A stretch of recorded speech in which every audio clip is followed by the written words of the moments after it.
ചെറിയ പരീക്ഷണങ്ങളൊക്കെ ആയിട്ട് ശ്രദ്ധിക്കപ്പെടാതെ പോയിരുന്ന ഒരു ഫിലിം ഇൻഡസ്ട്രിയാണ് കന്നഡ ഫിലിം ഇൻഡസ്ട്രി. 2018 KGF വന്നതോടുകൂടി 4 പേരറിയുന്ന ഒരു ഇൻഡസ്ട്രി ആയിട്ട് കന്നഡ ഫിലിം ഇൻഡസ്ട്രി മാറി. 4 വർഷങ്ങൾക്കിപ്പുറം KGF 2 എന്ന സിനിമ വന്നതോടുകൂടി അവരുടെ തലവര തന്നെ മാറ്റിമറിച്ചു.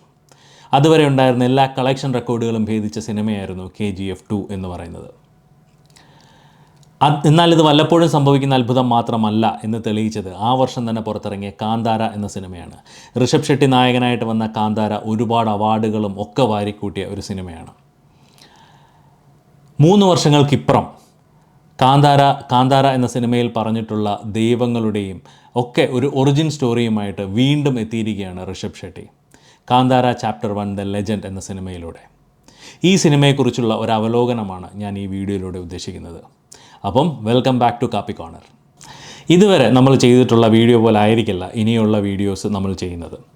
കുറച്ച് വ്യത്യസ്തമായിട്ട് എങ്ങനെ സിനിമയെ വിശകലനം ചെയ്യാം എന്നുള്ളതാണ് ഇനി മുതൽ അങ്ങോട്ടുള്ള വീഡിയോസിലൂടെ നിങ്ങൾ കാണാൻ പോകുന്നത്. പ്രധാനമായിട്ടും നാല് സെഗ്മെൻറ്റുകളായിട്ടാണ് ഞാൻ വീഡിയോ ഡിവൈഡ് ചെയ്തത്. അതിൽ ആദ്യത്തെ സെഗ്മെൻറ്റിലേക്ക് നമുക്ക് പോകാം. സാരം.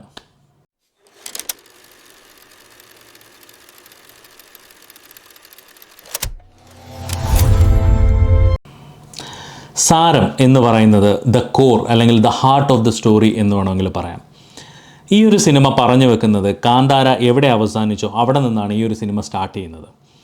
കാന്താരയുടെ അവസാനം ശിവ എന്ന് പറയുന്ന നായകൻ്റെ അച്ഛൻ ഭൂതകോലം കെട്ടി ആടുമ്പോൾ അദ്ദേഹം കാട്ടിലേക്ക് ഓടിപ്പോകുന്നതും അതിനുശേഷം ഒരു റൗണ്ടായിട്ട് കിടന്ന് ആടുന്ന ഒരു പ്രകാശം പോലെ വന്നിട്ട് അതിനുശേഷം അദ്ദേഹം അപ്രത്യക്ഷമാകുന്നതുമാണ് ആ ഒരു സിനിമയുടെ അവസാനം കാണിക്കുന്നത്. അപ്പോൾ അങ്ങനൊരു സംഭവം ഉണ്ടാകുമ്പോൾ അതിനുശേഷം ആ മകൻ അവിടെയുള്ള കൂടിയ ആൾക്കാരോട് ചോദിക്കുന്നുണ്ട് അച്ഛൻ എങ്ങോട്ടേക്കാണ് അപ്രത്യക്ഷമായതെന്ന് ചോദിക്കുമ്പോൾ അവർ പറഞ്ഞു കൊടുക്കുന്ന ഒരു കഥയാണ്, ഒരു ലെജൻഡിൻ്റെ കഥയാണ് ഈ ഒരു സിനിമ എന്ന് പറയുന്നത്. പണ്ട് കാലങ്ങളിൽ, അതായത് വർഷങ്ങൾക്ക് മുന്നേ കാലങ്ങൾക്ക് മുന്നേ ബ്രിട്ടീഷുകാരും അറബ്സും ഒക്കെ നമ്മുടെ നാട്ടിൽ ട്രേഡ് ചെയ്യാൻ വരുന്ന കാലഘട്ടം, ആ ഒരു കാലഘട്ടത്തിൻ്റെ കഥയാണ് ഈ ഒരു സിനിമ പറയുന്നത്. ആ ഒരു കാലഘട്ടത്തിലുള്ള കാന്താര എന്ന് പറയുന്ന ഗ്രാമവും അവരെ കാക്കുന്ന പഞ്ചുരുളിയും ഗുളികൻ്റെയും ഒക്കെ ഐതിഹ്യങ്ങളും കഥകളും ഒക്കെ പറഞ്ഞുകൊണ്ടാണ് ഈ ഒരു സിനിമ സ്റ്റാർട്ട് ചെയ്യുന്നത്.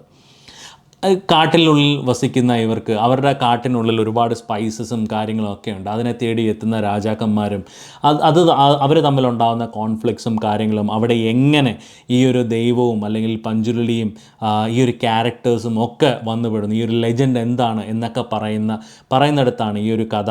അതാണ് ഇതിൻ്റെ കഥയുടെ ഒരു കോർ എന്ന് പറയുന്നത്. കഥയുടെ ഡീറ്റെയിൽസിലേക്ക് ഞാൻ പോകുന്നില്ല. നിങ്ങൾ സിനിമ കാണുമ്പോൾ നിങ്ങൾക്ക് രസം കൊല്ലിയാകുന്ന ഒരു സംഭവങ്ങളും ഞാൻ ഈ കഥയിൽ പറഞ്ഞു തരുന്നില്ല. അപ്പോൾ നമുക്ക് ഇതിൻ്റെ അടുത്ത സെഗ്മെൻറ്റിലേക്ക് പോകാം. ചമയം.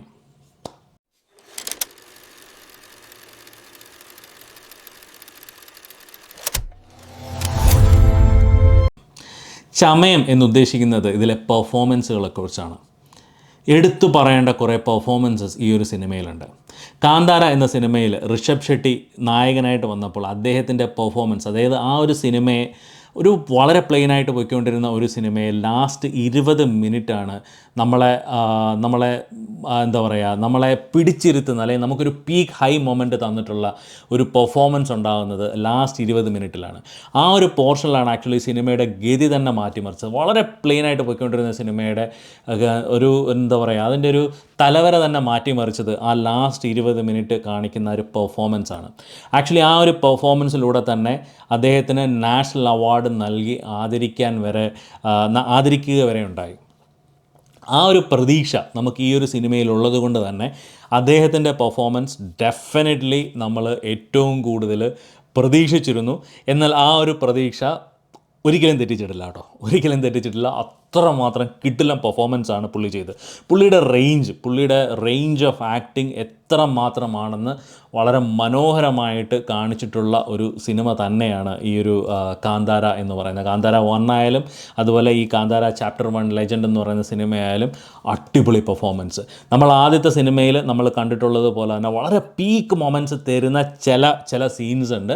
ഈ ഒരു സിനിമയിൽ നമ്മൾ അത്ര തുടക്കം മുതൽ ഒടുക്കം വരെ ഒരേ പീക്ക് പെർഫോമൻസ് എന്നുള്ള ലെവലിലല്ല, പക്ഷെ വളരെ മനോഹരമായിട്ട് ചില മൊമെൻറ്റ്സ് നമുക്ക്, എസ്പെഷ്യലി ഇതിൻ്റെ സെക്കൻഡ് ഹാഫിൽ നമുക്ക് പല മൊമെൻറ്റ്സും വരുന്നുണ്ട്.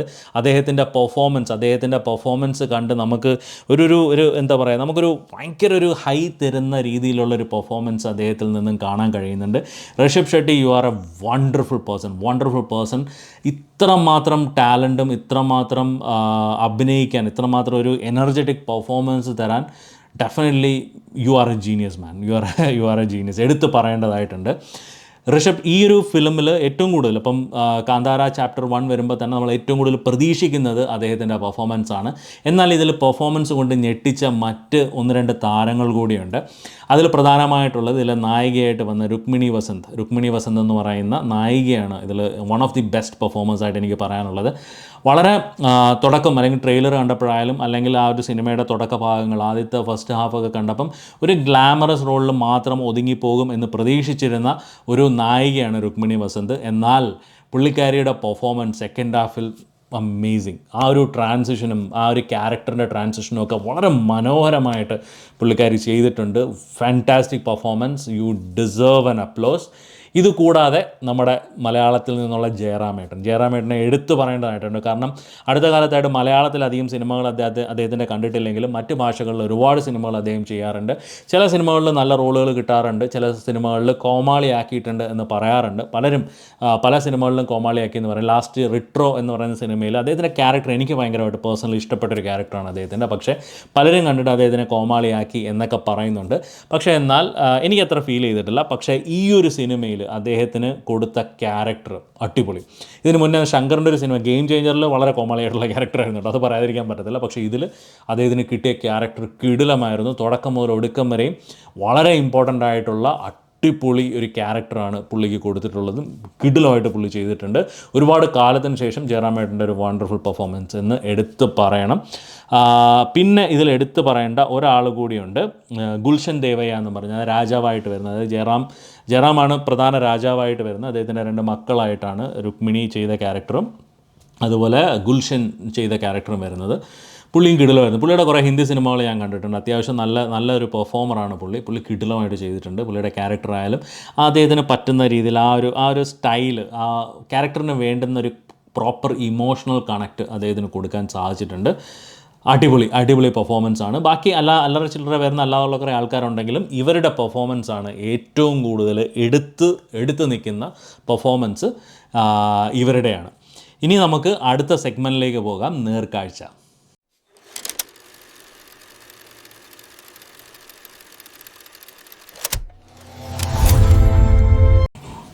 നേർക്കാഴ്ച എന്ന് ഉദ്ദേശിക്കുന്നത് ഡയറക്ഷനും അതിൻ്റെ ഒരു ടെക്നിക്കൽ വശമാണ്. പ്രധാനമായിട്ടും ക്യാമറ വർക്കും കൊറിയോഗ്രാഫിയും കാര്യങ്ങളൊക്കെയാണ് നമ്മൾ നേർക്കാഴ്ച എന്ന് പറയുന്ന സെഗ്മെൻറ്റിൽ നമ്മൾ ഉൾപ്പെടുത്തിയിട്ടുള്ളത്. ഋഷഭ് ഷെട്ടി നിങ്ങളൊരു അന്യായ മനുഷ്യനാണ് കേട്ടോ, പറയാതിരിക്കാൻ പറ്റത്തില്ല. കിടിലം ടാലൻ്റാണ് നിങ്ങൾ തന്നെ തിരക്കഥ എഴുതി, നിങ്ങൾ തന്നെ സംവിധാനം ചെയ്ത്, നിങ്ങൾ തന്നെ നായകനായിട്ട് അഭിനയിക്കുക എന്ന് പറയുന്നത് അത്ര എളുപ്പമുള്ള കാര്യമല്ല. രാജമൗലിയുടെ ഒരു വിഷ്വലൈസേഷനുണ്ട്. പല സീൻസ് എടുക്കുമ്പോഴായാലും, ബാഹുബലി ആയാലും 1ഉം 2ഉം അതുപോലെ RRR ആയാലും അദ്ദേഹത്തിൻ്റെ ഒരു വിഷ്വലൈസേഷൻ ഉണ്ട്. അതുക്കും മേലെയാണ് സത്യം പറഞ്ഞാൽ നിങ്ങളുടെ ഒരു വിഷ്വലൈസേഷൻ എന്ന് പറയുന്നത്. വളരെ മനോഹരമായിട്ട് കിടിലമായിട്ട് എടുത്തിട്ടുണ്ട് നിങ്ങൾ. ഇതിന് എനിക്ക് ചില സീക്വൻസ് ഉണ്ട്, എസ്പെഷ്യലി ഇതിൻ്റെ നമ്മുടെ സിനിമാറ്റോഗ്രാഫിയിൽ വന്ന ചില സീക്വൻസുകൾ, അത് ചില പീക്ക് മൊമെൻറ്റ്സ് തരുന്ന കുറച്ച് പോർഷൻസ് ഉണ്ട്. അതിൻ്റെ സെക്കൻഡ് ഹാഫിൽ തന്നെ പുള്ളി ജമ്പ് ചെയ്യുന്നൊരു സീനുണ്ട്. ഒരു കേവിൻ്റെ മുകളിൽ കൂടെ ജമ്പ് ചെയ്യുമ്പോൾ ഒരു മൂൺ വരുന്നതും ഒരു അടിപൊളിയായിട്ടുള്ളൊരു സീക്വൻസാണ്. വളരെ മനോഹരമായിട്ട് നിങ്ങളത് എടുത്തിട്ടുണ്ട്. അതുപോലെ കുറേ പോർഷൻസ് ഉണ്ട് കേട്ടോ, കുറേ പോർഷൻസ് അതുപോലെ ഭയങ്കര ഹൈ തരുന്ന ചില മൊമെൻറ്റ്സ് അടിപൊളിയായിട്ട് നിങ്ങൾ വിഷ്വലൈസ് ചെയ്തിട്ടുണ്ട്. എടുത്ത് പറയേണ്ടതില്ല ആക്ഷൻ കൊറിയോഗ്രാഫി ഇത് ആരാണ് ചെയ്തതെന്ന് എനിക്കറിയില്ല. ആക്ഷൻ കൊറിയോഗ്രാഫി കിടിലം ആക്ഷൻസാണ്. ഫൈറ്റ് സീൻസൊക്കെ ഭയങ്കര കിടിലമായിട്ടാണ് എടുത്തിരിക്കുന്നത്. ഒരു നമുക്കൊന്നും മാറ്റി വെക്കാൻ പറ്റത്തില്ല, അത്ര കിടിലമായിട്ടാണ് അതിനകത്തുള്ള ഒരു ആ ഒരു കൊറിയോഗ്രാഫി ചെയ്തു വെച്ചിരിക്കുന്നത്. അത് പെർഫോം ചെയ്തിരിക്കുന്നതും കിടിലമായിട്ടാണ്. പിന്നെ ഇതിൽ എടുത്തു പറയേണ്ടതിൻ്റെ ആർട്ട് വർക്ക് എനിക്ക് ബംഗ്ലാനാണെന്ന് തോന്നുന്നു ഇതിൻ്റെ ആർട്ട് വർക്ക് ചെയ്തത്. അദ്ദേഹം കിടിലമാണ്. അദ്ദേഹത്തിൻ്റെ ആ ചെയ്തു വച്ചിരിക്കുന്ന ആർട്ട് വർക്ക് ഭയങ്കര ഒറിജിനാലിറ്റി നമുക്ക് ഫീൽ ചെയ്യും. നമ്മൾ ആ ഒരു ലോകത്തേക്ക് കൊണ്ടുപോയതുപോലെ നമുക്ക് ഫീൽ ചെയ്യും. ആ ഒരു ഇറയിൽ ഇത്ര മനോഹരമായിട്ട് അത്തരത്തിലുള്ള സ്ട്രീറ്റ്സും അത്തരത്തിലുള്ളൊരു കൊട്ടാരവും അതിന് മുന്നേ ഉള്ളൊരു അമ്പലവും ഇതൊക്കെ ഇത്ര മനോഹരമായിട്ട് ഈ അടുത്ത കാലത്ത് നമ്മൾ ഒരു സിനിമയിലും കണ്ടിട്ടില്ല. രാജമൗലി സിനിമകളിൽ കണ്ടിട്ടുണ്ട്, പക്ഷേ ഇതിലൊന്നും നമ്മൾ അത്ര മനോഹരമായിട്ട് നമ്മൾ അങ്ങനെ അധികം ഒരിടത്തും നമ്മൾ കണ്ടിട്ടില്ല. അത് വളരെ മനോഹരം മനോഹരമായിട്ട് ചെയ്തിട്ടുണ്ട്. ഇതിൻ്റെ ആക്ഷൻ കൊറിയോഗ്രാഫി ചെയ്ത ആരാണെന്നുള്ളത് നിങ്ങൾക്ക് അറിയാമെന്നുണ്ടെങ്കിൽ നിങ്ങളൊന്ന് കമൻറ്റ് ചെയ്തേക്കുക. പിന്നെ ഇതാണ് ഇതിൻ്റെ മെയിനായിട്ടുള്ള ഒരു ബാക്ക്ഗ്രൗണ്ട് വശം എന്ന് പറയുന്നത് ഈ സിനിമയുടെ. പിന്നെ നമുക്കിനി അടുത്ത സെഗ്മെൻറ്റിലേക്ക് പോകാം. അടുത്ത സെഗ്മെൻ്റ് എന്ന് പറയുന്നത് നിഹായം.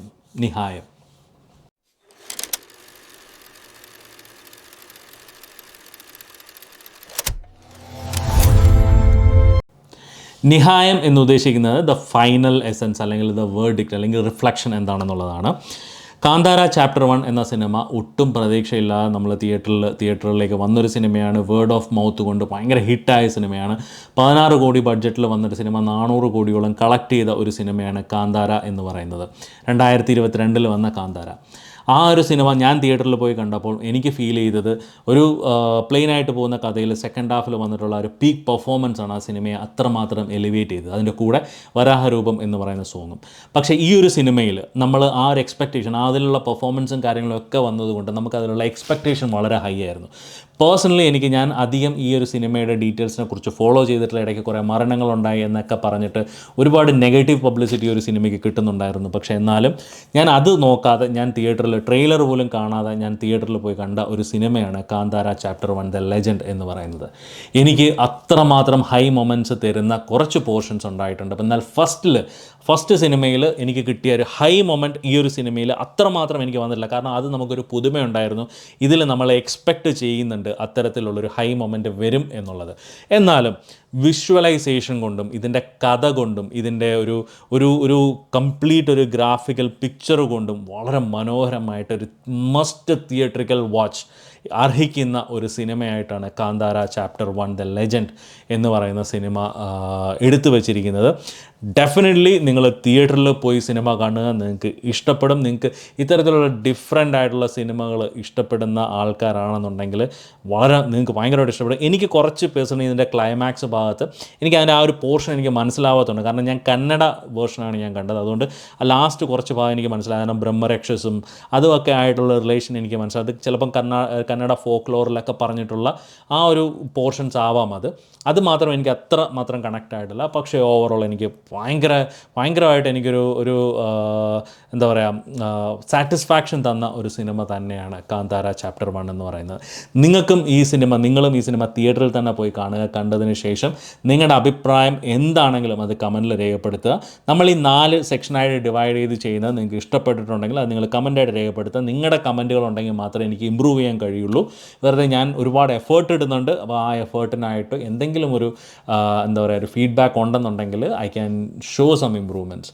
അപ്പം എന്തായാലും നിങ്ങൾ സിനിമ കണ്ടതിന് ശേഷം നിങ്ങളുടെ അഭിപ്രായം എന്താണെന്ന് വെച്ചാൽ അത് കമൻറ്റായിട്ട് രേഖപ്പെടുത്തിയേക്കുക. നമുക്ക് മറ്റൊരു സിനിമയുടെ ഡീറ്റെയിൽസും വിശേഷവുമായിട്ട് നമുക്ക് വീണ്ടും കാണാം. അതുവരേക്കും ബൈ.